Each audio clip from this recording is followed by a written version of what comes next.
Po kung ilabas na problema sa inyo. Sige, ano iyon, sabi ni Father. Sabi nung isang nanay na iyon, Father, ito po kasi yung kwento ng buhay ko. Minsan po sa buhay ko, yung aking asawa ay sumakabilang bahay. Pagka sa kabilang bahay po niya, nagkaroon po siya ng matinding sakit matapos ang ilang panahon. Tapos nung nagkaroon siya ng sakit, yung kanyang kabit, iniwan daw siya. Buti nga.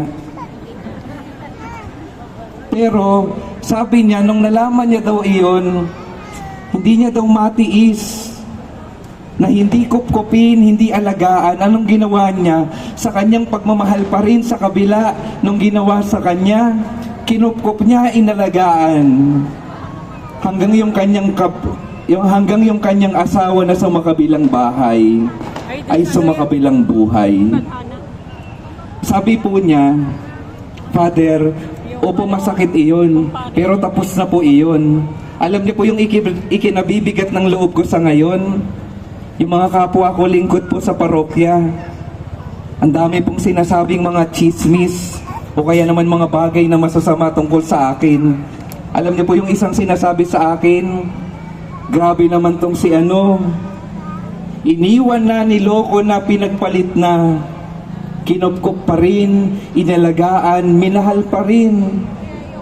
Itong si alam niyo, ang tanga-tanga talaga.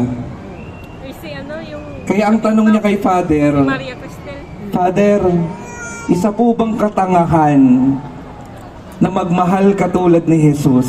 Tingnan niyo po yung ating Panginoon sa krus.